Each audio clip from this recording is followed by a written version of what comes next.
Rock with it, girl. Rock with it, girl. Ladies and gentlemen, do you want to experience a radio station like no other? Then tune in to Glorious Twins Radio Ibadan. We've got everything from the hottest music to the most engaging conversations, exclusive interviews. We are not just a radio station. We are a community that brings people together through the power of sound. So what are you waiting for? Tune in to Glorious Twins Radio Ibadan. Come on, turn the radio on. Rich man want it money, we know they see their faces for crime fighter. Tell me something I don't know why. Rich man go they like we are. One man go they shine. Rich man go they like we are. One man go they shine. They gonna lead us well. Don't let this nation to fall inside well. Mr. President, lead us well. If you listen to us anytime well. Police well, now they take back. They are lead us well. If you listen to us anytime well. Police well, now they take back. Why we not there? Brother, transportation not there. And our road is not good though. Legacy is an echo that lingers long after the throne is empty. Power may shape the present, but legacy shapes eternity. This is a story of men and women who carry the weight of the nation's hope and the scars of its struggle. On this note, I welcome you on to another wonderful edition of Legacy and Power on your number one outstanding radio station, Glorious Twins FM. Don't forget that we are located at Islamic Complex Bashorun Ibadan, Oyo State, and I am Adenike Yusuf, aka Omoba Otomi.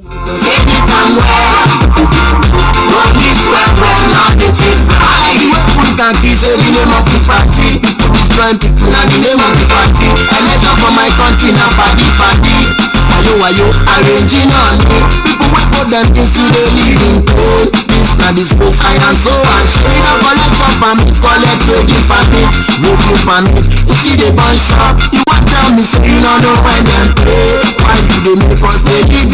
They make on a lead us well. No like this station to fall inside well. Mr. President. Today, I'm not going to be doing it alone. I have my political analyst in the house. And we are here to discuss about a political icon, a fearless, bold, outstanding, intentional woman.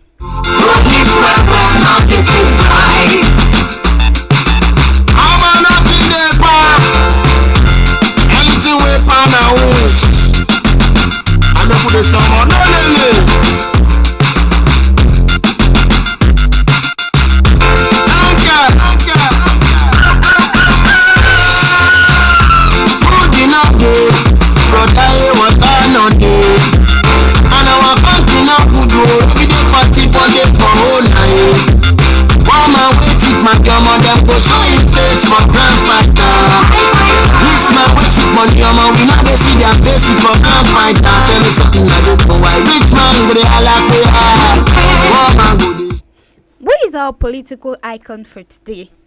Our political icon for today is Dr. Ngozi Okonjo-Iweala.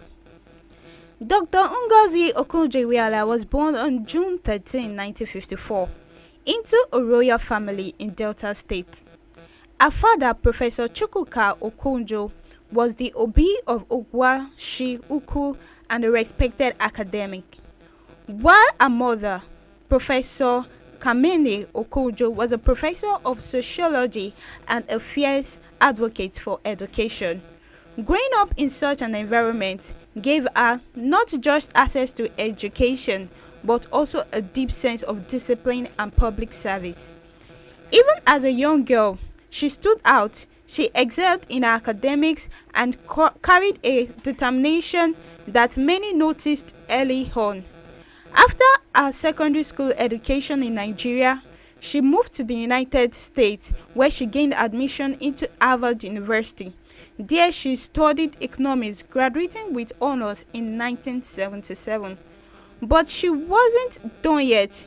She pushed further, earning a PhD in the regional economics and development from Massachusetts, one of the most prestigious institutions in the world. Her academic journey wasn't just about collecting degrees, it was preparation for a life of service at the highest level.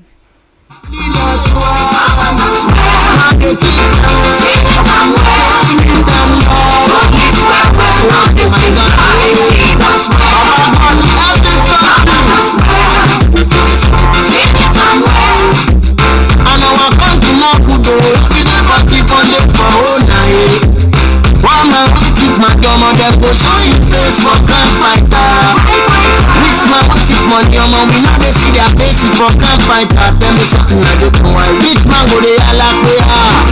One man go they shine. Rich man go they holla pay ah. One man go they shine. They gonna lead us well. Don't let this nation to fall inside well. Mr. President, lead us well. Governor, lead us well. If you listen to us anytime well. Police well, now they take back. They gonna lead us well.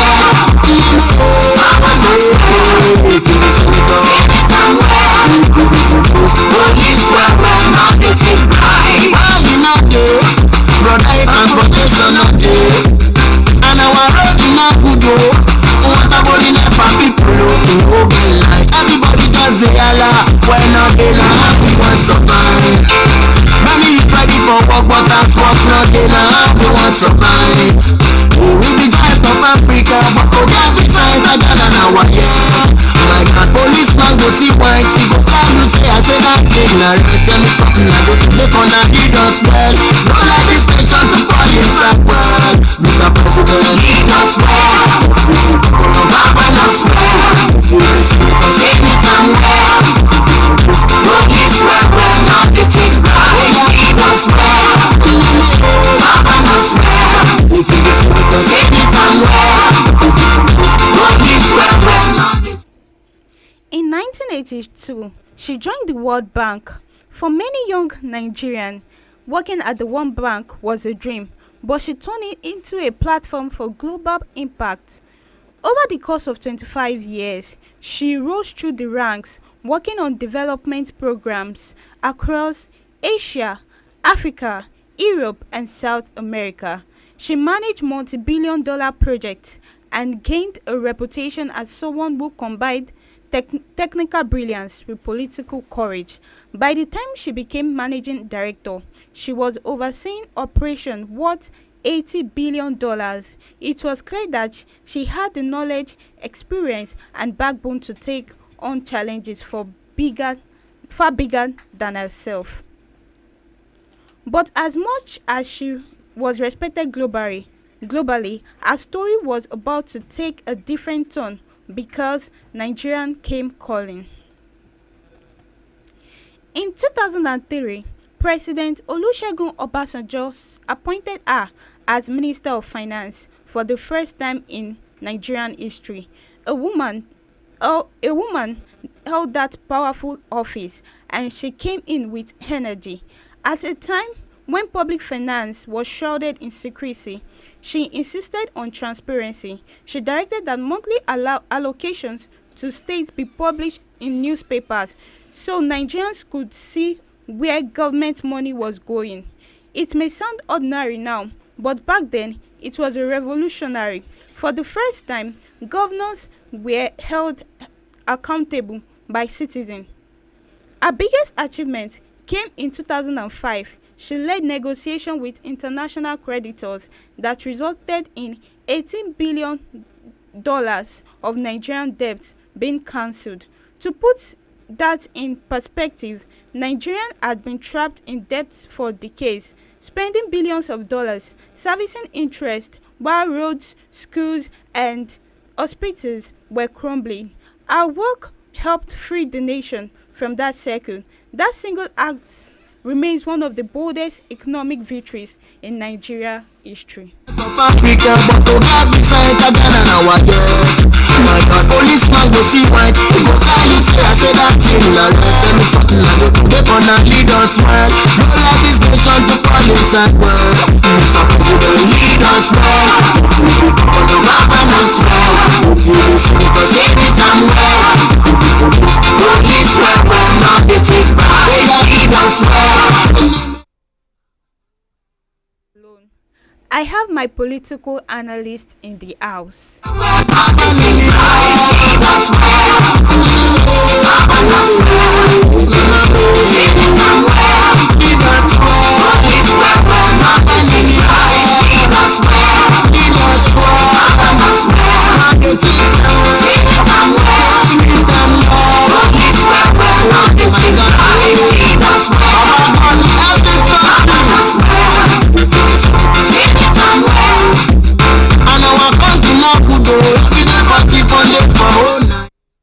I have Comrade Adekule Fatunde. You're welcome to the house.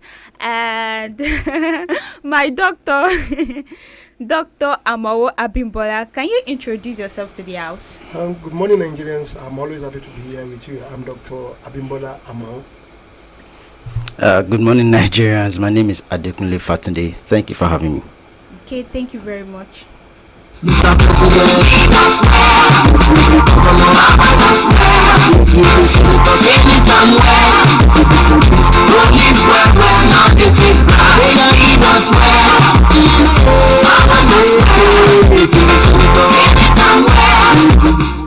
I have some questions I'll be asking you on today's power and legacy. The first one is that how would you describe the effect of Okonjo-Iweala's work on Nigeria's economy during her time as the finance minister? Doctor. Let us start from here. With our bogus experience in financial institutions, our worthless experience internationally and domestically and politically, Okay. she has been able to transform the scenario in political situation in Nigeria. Nigeria is known for a nation that we value less of evaluation. We are less transparent, and we incur competency in corruption other than reality. Okonjo-Iweala has been somebody who was trained from a well-knowledgeable, impacting background, and she has been able to use that to inculcate into the Nigerian economy, despite the fact of the challenges she had during her time of leading the financial sector. She was trying to put in what is necessary, Okay. what is needed, but the political situation doesn't see it as a war against her.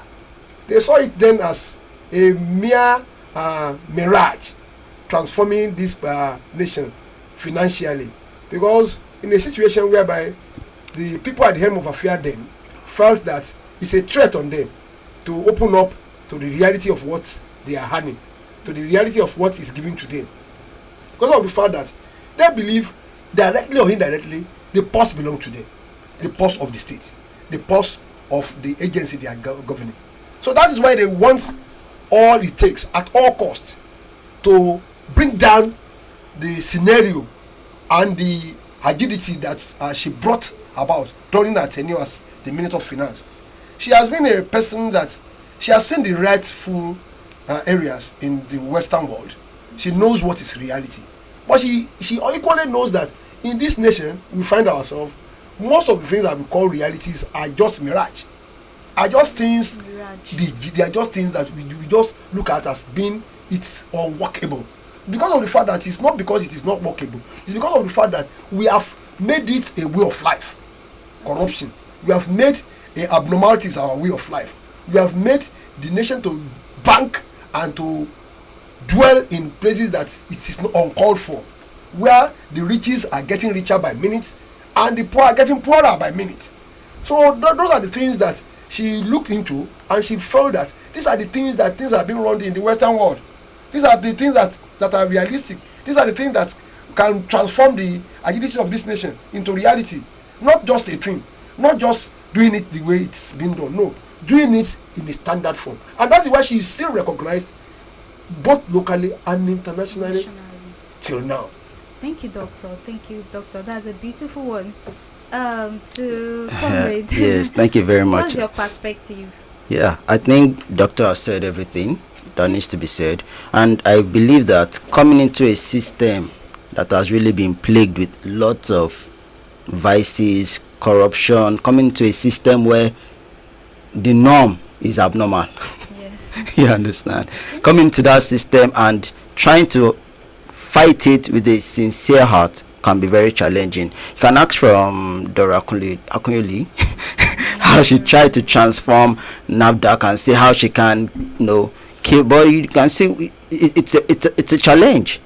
Yes. At some point, if you are not threatened or whatever with your family members, as it was done in the case of Ngozi Okonjo-Iweala, you are threatened with something else. You are not at peace.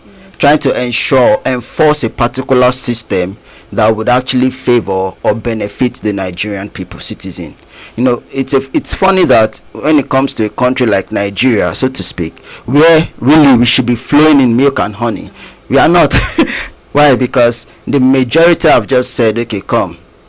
We have come into this system. They might come in with a sincere heart, but along the line, when they begin to see how things are done, they seem to just agree with the system and they begin to run it the best way they can.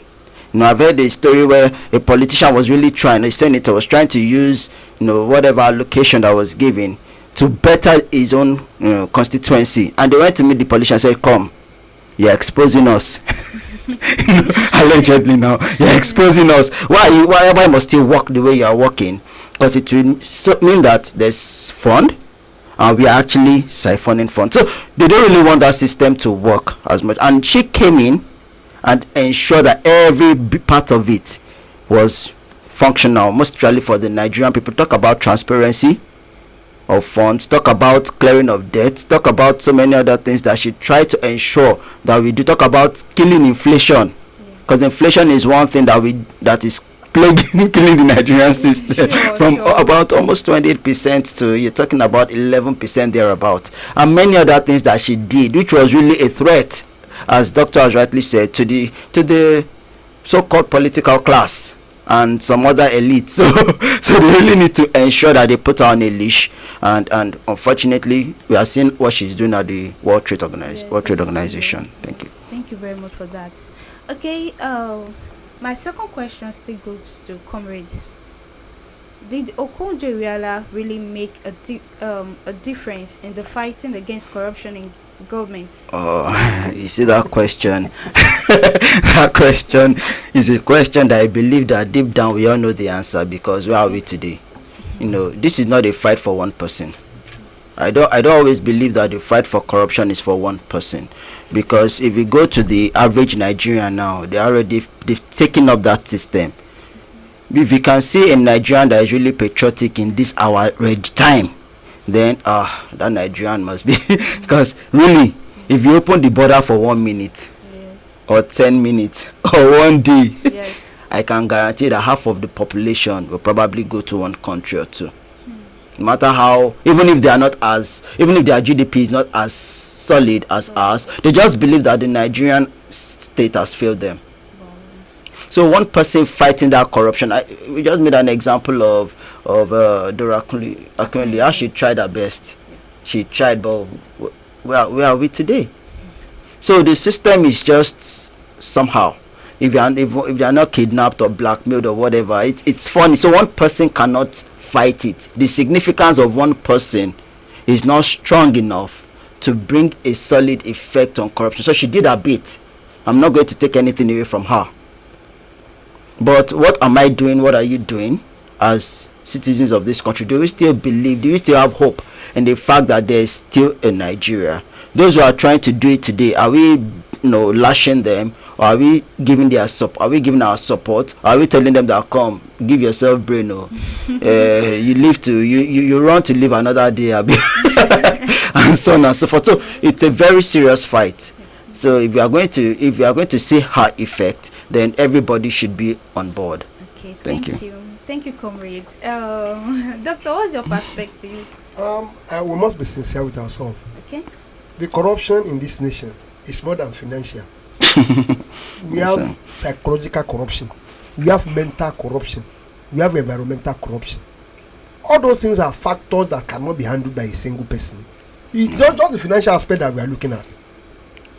Some children from the earlier age of their life, they have been internally corrupted. They don't have the vision of greatness for this nation. Not to talk of the next person today. All what they think is, there is no personality again. There is no humanity again. There is no integrity again. And those are where corruption comes in.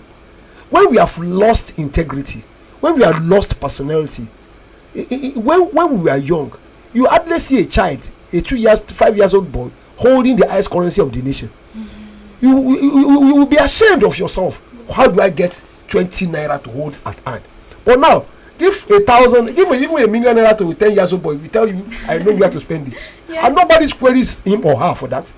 And those are where the mental corruption comes in.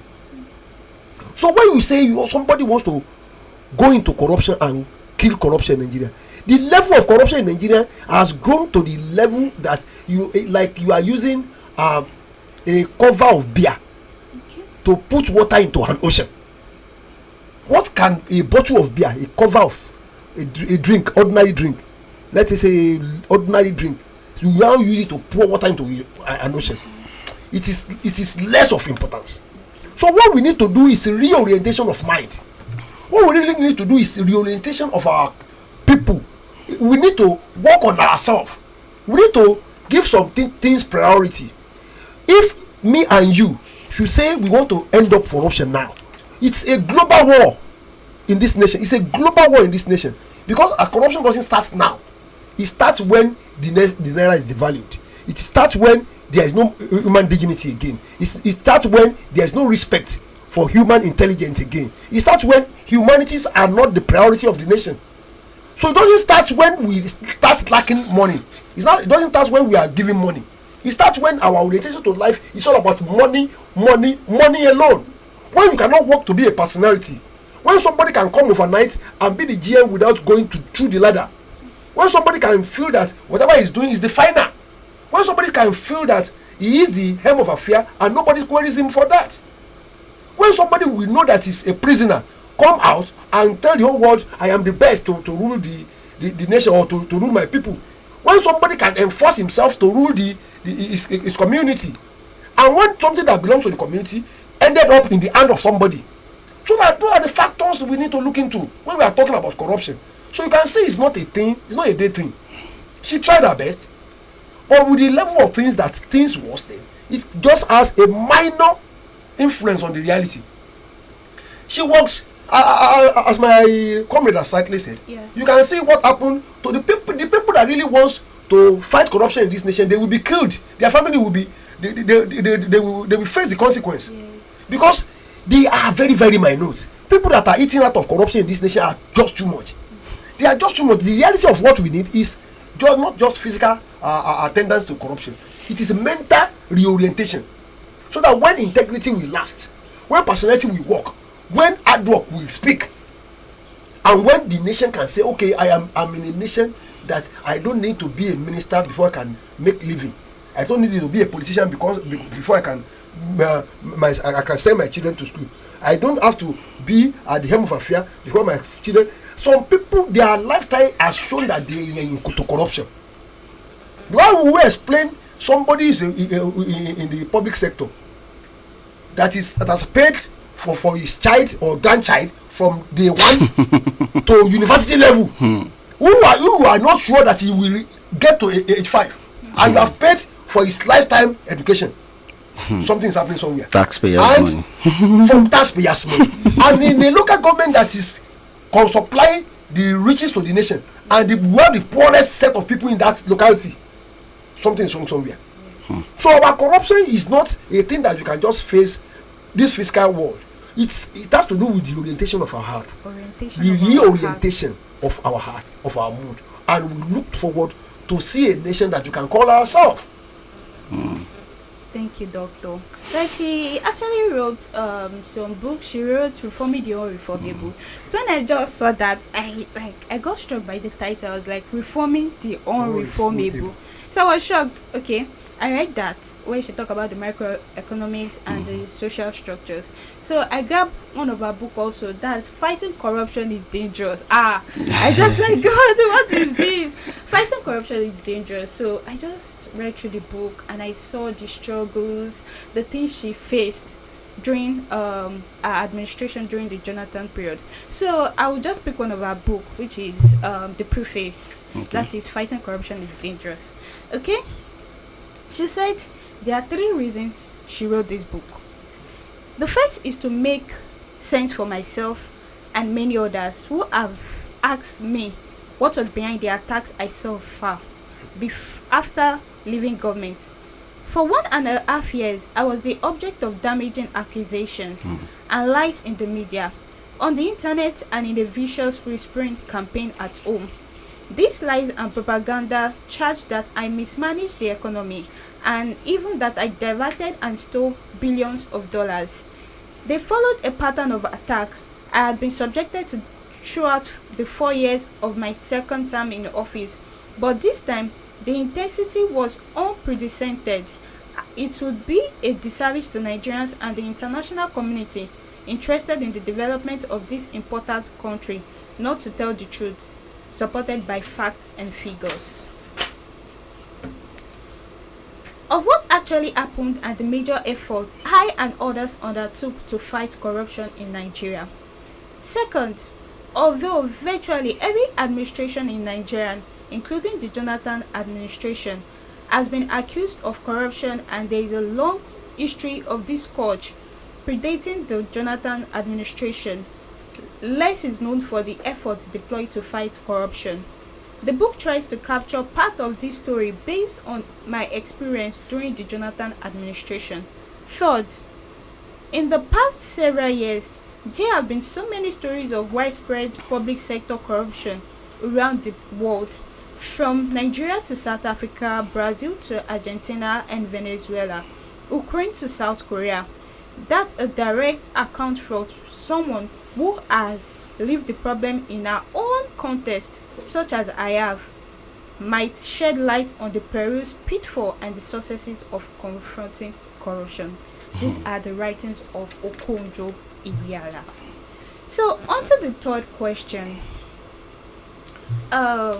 Doctor, what does our current position as the head of the WTO organization, which is the World Trade Organization, mean for Nigerian image in the world? What does our current position as the head of the World Trade Organization mean for Nigerians' image in the world? In the reality of sense, our current post is a global recognition. Okay. And for the personality of a Nigeria, it means a lot. That means we can still have somebody who is capable, intelligent, able and unable to handle such very sensitive posts. But to Nigerians and to Nigeria as a nation, the effect might not be fully felt. In the reality of sense that Nigeria has not been fully ready in the reality of sense to bring in international trade into this nation. Because the factors that will bring in international trade to this nation are not readily there. We don't have the power source. Our roads are bad. Our telecommunication is not well prepared for. Human and material resources are not well managed. So for a global business to come into this nation, so many things have to be reformed. And these are the things that she's been clamoring for.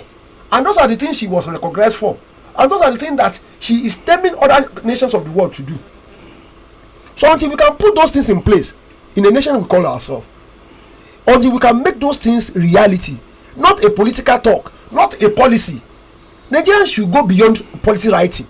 Nigerians should go beyond dictation and thinking that how it can be done anyhow. Nigeria shouldn't be done anyhow. Nigeria should be done in such a manner that we will transform ourselves into the reality of sense, into a thing that we can call this a nation we find ourselves. Not just a nation, but a nation that has value for international trading, for humanity, for transforming the nation, all sectors, most especially financial, the institutions that have to do with human, the health sector, the trade unions, the petrochemical and the likes. So there should be an avenue in every sector. There should be chances. We have more than enough in Nigeria. Nigeria is too rich to be poor. Exactly. Nigeria is too rich to be poor. But Nigerians are too poor to be rich. Nigerians are always too poor to be rich. Because of the fact that we don't want to manage our resources efficiently and effectively. It is in Nigeria that a person can personally own 20,000 loads of trailer. And somebody will be paying for just a single bike for 3 years. And something is not done. So you can see the margin. The margin is just too much. Until we can bring reality into those type of areas. Until we can make life meaningful. Because what is expected of the rich is to use the poor to make their money in this nation. It is not for the poor to reach. It is for the rich to make the poor to make their money, to make them grow the more. And when we are introducing technology, it makes poor poorer. Our technology doesn't bring anything to the poor. It makes them poorer. Because at the time that you are introducing technology, some people will have to lay down their work. Some people will have to no more be beneficiary from their work. In the 9 days, we have typewriters, we have the people that are typists and things like that. Exactly. We can hardly get to a parastatal now. You see a permanent secretary having a secretary. You hardly see a permanent secretary having a secretary. A director doesn't have a secretary again. So then, people have been laid off. So that is why we need somebody like Okonjo Iweala. Our policies that will work, that is workable. Because not all policies, it is not the same way we administrate Ghana. Not talk of United Kingdom that we administrate Nigeria. Sure. The way you administrate Nigeria, you have to be traditional, you have to be cultural, you have to be influential, and those factors are not there in the Western world. You don't have to be traditional to handle United Kingdom. You don't have to be cultural before you do Australia and the Western world. But in Nigeria, you must know who is who, and you must be influential to know what the value can get from who is who. You must have political will of your people, because what is needed in some areas are the don'ts of some area. You at least go to a community now where they need let us pick Oyo State for instance. Okay. In Ibadan land now, what you need the most is good road, water, and security. But yes, in some places they don't really need water because they have water. Their stream can provide them water. They don't need roads because they are on mountain.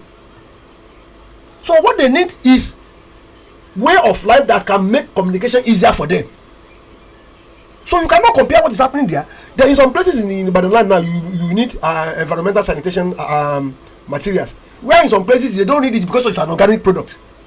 So when you can understand what is needed in that area, that is when you can incorporate the ideas of the Western world and the policies into it that will make it work. Thank you, Doctor. Comrade, what's your view about that? All right, thank you very much. So I really must, I would say, respectfully disagree a little bit with Doctor, okay, especially in the area of the technology taking away our jobs or livelihood. Okay. I really don't think that's really the case. Technology has always been long before we actually we are able to access it fully. The typewriters are forms of technology. Anything that makes your life easier, so to speak, is a form of technology. But there's always advancement. The first computer was built, and look at what we have now. We have microcomputers that work at high speed, but they are not really taking away. They are even creating more jobs. Okay. But it's about we being able to open our minds as a people and see the opportunities that this thing bring. Yes, everything that we have has a way of, okay, if this door is closed, then you should be able to look out for other opportunities. Nothing is closed 100% except you're not ready to open your own mind. So I really don't think so. Anyone who is leveraging on that is not ready to advance, unfortunately.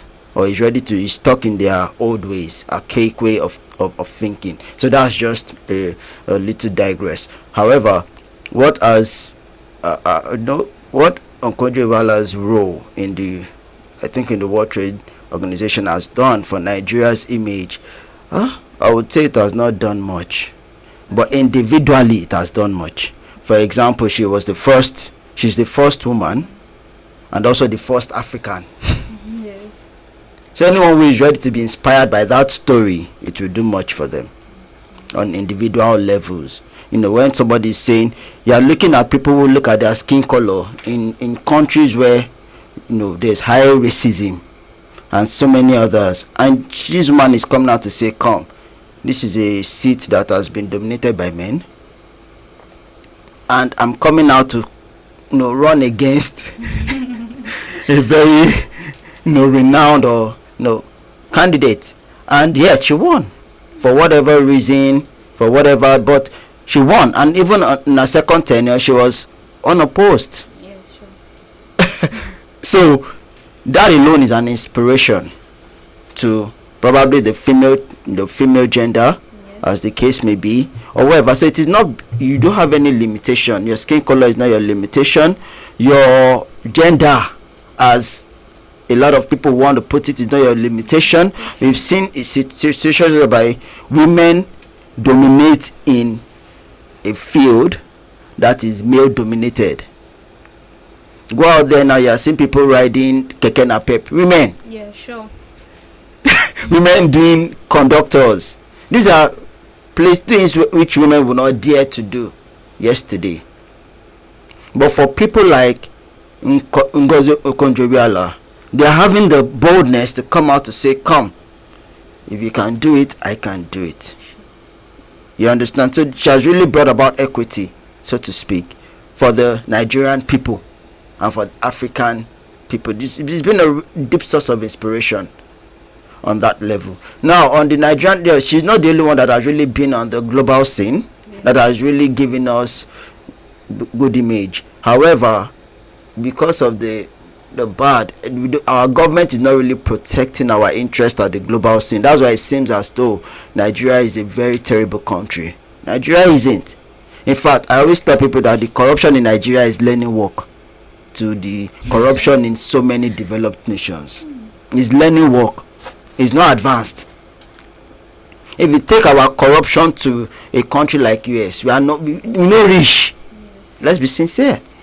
But because their government is protecting their interest, before you can see terrible news come out from US, you would have seen like 50 news. They would have so much edited and even to their movies. Some of their movies that are high revealing movies are sponsored by this thing in the White House. So what information do you want to take out that will really damage the government? Before you can see in their movies a police corrupt officer, it's very challenging. Even if you see, they'll tell they are fighting it, but they are there. How did Floyd, how did he, so many police was actually come to black people for whatever because of their skin color and harassed them, or people of color and harassed them? Corruption is everywhere.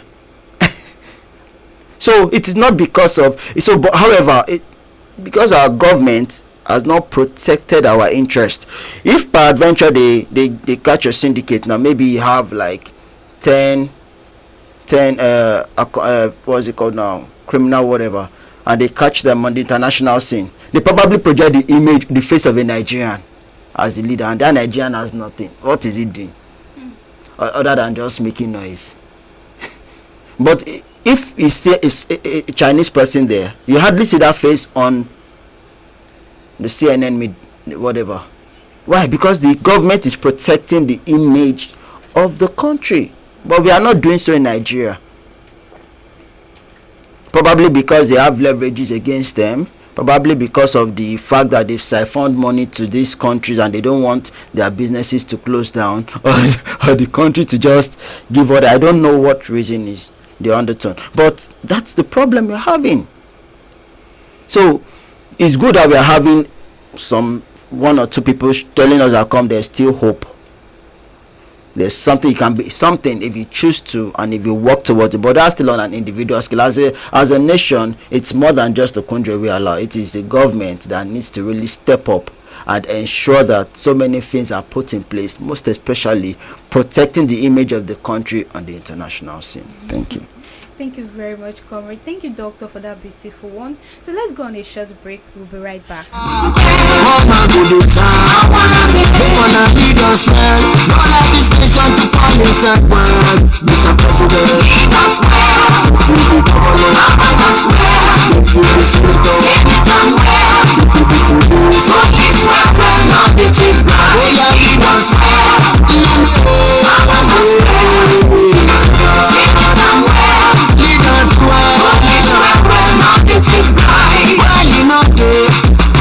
Transportation a day, and our road is not good road. What about the NEPA people? Oh girl, like everybody just dey holla. Well, not day now we want survive. My God, man is ready for work, but at work not day now we want survive. We be tired of Africa, but to get visa enter Ghana now again. My God, policeman go see white. He go tell you say I say that thing like tell me something like that. They gonna lead us well. Don't let this nation to fall inside well. Mr. President, lead us well. We be gonna govern us well. We be senators anytime well. Police well, well, not they take back. They lead us well. Govern us well. Anytime well. Lead us well. Police well, well, not they take back. Lead us well. Govern us well. Anytime well. Lead us well. Police well, well, not they take back. Lead us well. Lead us well. Govern us well. Not they take back. Anytime well. Lead them well. Police well, well, not they take back. Lead us well. Govern us well. Anytime well. Welcome back from that short musical break. Comrade and Doctor, I still have 2 more questions to ask. Okay. What kind of leadership style is Okonjo-Iweala known for? And how did it affect our work in government? Doctor. Our type of leadership, to my view, is very unique. Okay. How does it look unique? Her background is from elite. She's from a well-educated background, Family, yes. and her parents are learned. They know the value of humanity. They have respect for humanity. They are not a set of people who values money, but they value integrity. So, and that has tailored her towards achieving her own dream of being a world-class leader. To me, as at now, she's a world-class leader. Yeah, sure. Jeez. She is a world-class leader, and she has gotten what it takes from home, not from the environment, but from home of where she was built.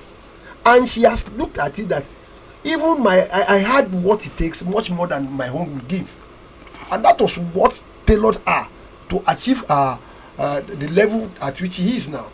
She's now one of the leaders not only in Nigeria, but in Africa as a whole. Because of her type of leadership pattern, a trait that doesn't believe in race, a trait that doesn't believe in culture, a trait that doesn't believe in tribe, a trait that doesn't believe in tradition, a trait that believes in normality, a trait that believes in actuality of the reality of sense, a trait that doesn't believe in I must acquire billions of naira, I must have 20 fighter jets, I must ride on bulletproof cars. A trait that believes in my ideology is what can transform people to ride on those things. Something that has turned around the lives of the type of leader that has turned around the life of millions of people, not just a single person, not just a country, countries, race, tribes, traditions. A type of leader that has turned around fortunes of people, both internally and externally and internationally. So our type of leader is a very unique type of leader. We cannot quantify it with the types of leaders that are written in the Western world. Whether it's the democratic type of leader, no, it's a mutual and a progressive type of leader that we should have in a nation like ours, both politically, economically, and morally. That's my own thing. Thank you, Doctor. What's your own I comment? really love the, politically, financially, economically, and morally, because these are some of the things that are lost in some of the values that are lost in today's, generation. You can find a leader that is solid on a particular aspect, but there's no balance. And morally, there is almost like anything goes. Anything goes. But the reality is, for you to be a leader that really wants to, you're inclusive, you try to bring inclusivity to things, you try to ensure that there's equity, there's fairness, you try to ensure that you really put yourself into other people. You have to be balanced on all sides, because everyone coming or under your leadership, they don't have just one problem. They have diverse problems. They have diverse things you need to sort out. You need to defend. So you can find out that when she was, the finance minister, she had strong negotiating skills, because she was able to really, negotiate some of our debt. Debt relief, yes. Yes, debt relief to a large extent. So you can see that she has a strong negotiating skill. So if she comes across a problem as a leader, she will not send somebody out here, go and just talk. She will go herself and say, come, how do we negotiate this? And she will negotiate such that it will not become a burden on what the institution she's representing. You understand? We never saw any whatever later on when she left that, okay, part of the negotiation was that our oil reserve was going to go. No, everything was really done because she was really sincere. She never had anything, and she tried to be fair as much as possible. She tried to bring out policies that would genuinely favor, because she felt that she really owed the Nigerian state a whole lot. Looking that most of our education was on scholarship, and there was a lot the Nigerian, state did for her. So she really wants to give back, and I love the fact that she's intentional. She's intentional about her sense of that. If you are intentional about something, trust me, just give yourself some. You see people coming at you because your intentionality is affecting someone else. Exactly. How can you be intentional? Don't you get tired? When you start something, people like, don't worry, and you are going again tomorrow, you are still on it.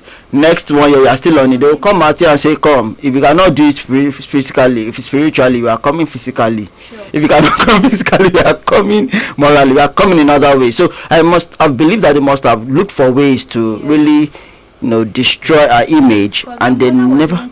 Yes, they must have looked for ways. Moral. That's why I said I really picked the morally, the economically. They must have looked for ways. Which means she did not steal government funds when she was in power. Yes. Which means she did not morally destroy anything. She didn't dress in such a way that will suggest to the female person that you can dress anyhow.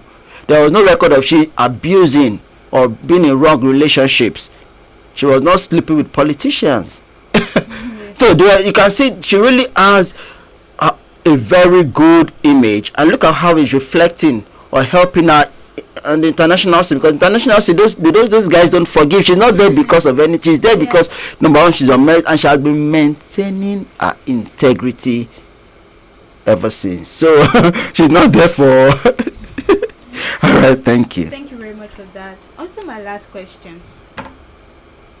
When people talk about our legacy, what do you think stands out the most about our contributions to Nigeria?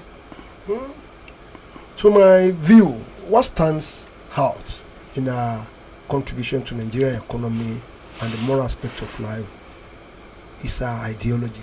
Okay. Our major ideology is not focused on selfishness. No. Our ideology is not focused on personal wealth development. Our ideology doesn't stand within the gap of I'm an Igbo woman. Tribalism. No, it doesn't. So, with the way she presented herself, she has been a legacy for an average girl, Yes, an sir. average woman. Yes, sir. an average visionary upbringing generation to look into.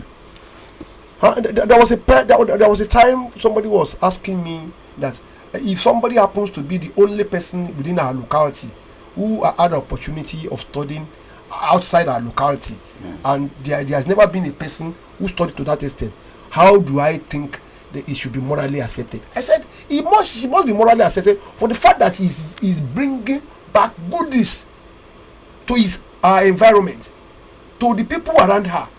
Such a person should be respected. But the reverse is the case in Nigerian settings. When you are doing good, don't expect good.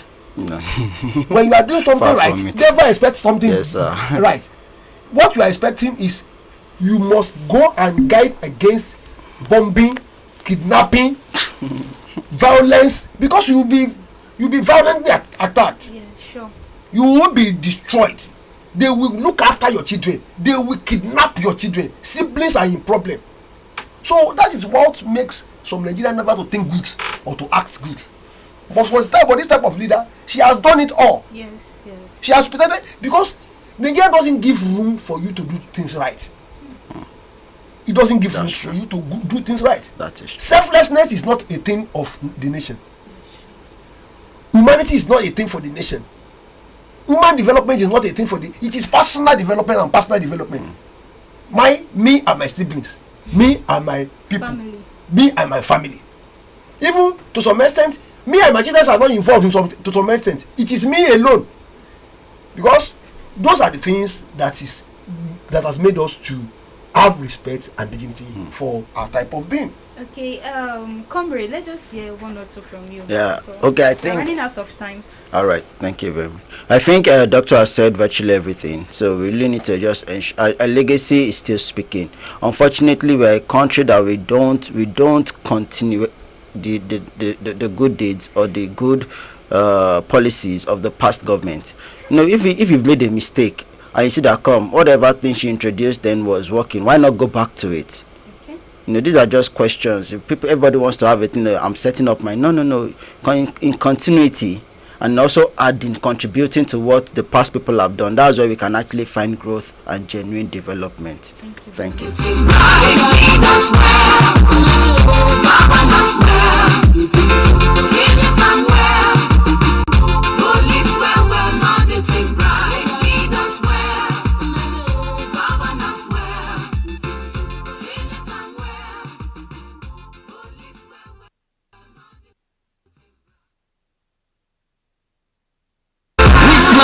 Money, we now they see their faces for crime fighter. Tell me something I don't know why. Rich man go they all like we are.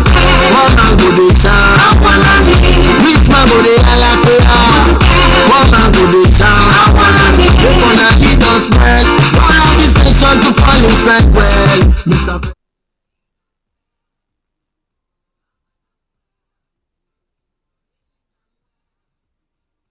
Need a political party, a campaign slogan, or a ballot box to wield influence. Our power was in our desires, our knowledge, and our refusal to compromise on integrity. And that is why, on today's legacy and power, we honor our journey. A journey from Ogwa Shiuku to Harvard, from Abuja to Geneva, from national reforms to global leadership. A journey that proves that Nigeria can and does produce leaders who inspire the world. On this note, I call it a day on legacy and power. So, my political analyst, so let's sign out. To Nigerians, I say, do whatever you think will speak for you, whether positively or negatively in future. Act fast and make it a reality. Thank you very much. I'm Dr. Abimbola Amang. Yeah, thank you very much to all Nigerians. I would just say that let's just do what is right. The person you really need to help is your next door neighbor. Don't think too far. Thank you very much. My name is Adekunle Fatunde. Thank you very much for joining us on today's program. To meet on Wednesday, I remain Adenike Yusuf, aka Omoba Otome. You don't know when they're why you do. ìtàláyé ń gbọ́